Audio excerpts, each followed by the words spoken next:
Recording studio गया।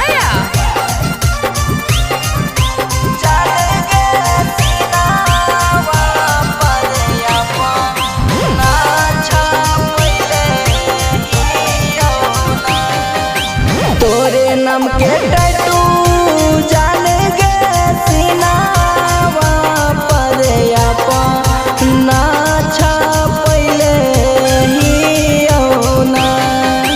तोरे नाम के टैटू जान गे सीनावा पर अपना छापैले हियौना। खाई के क्रिया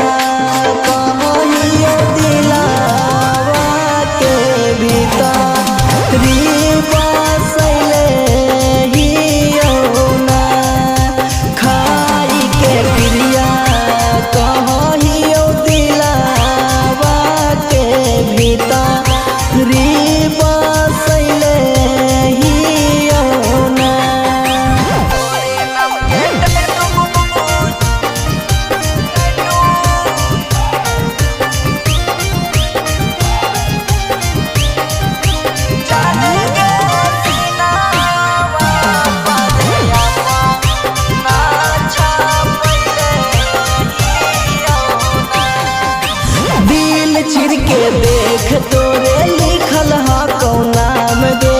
तोरे चलते गाँव में हियो बदनाम गे। दिल चिर के देख तोरे लिखल हा कौन नाम गे। तोरे चलते गाँव में हियो बदनाम गे।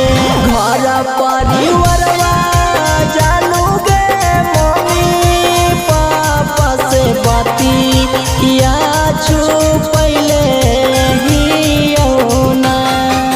घर परिवारवा जानू गे मम्मी पापा से बाती या छुपैले हियौना।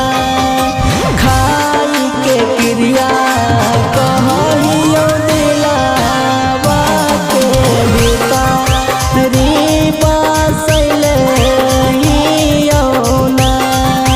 खाई के क्रिया कहियो दिलावा के भीतरी बसैले हियौना।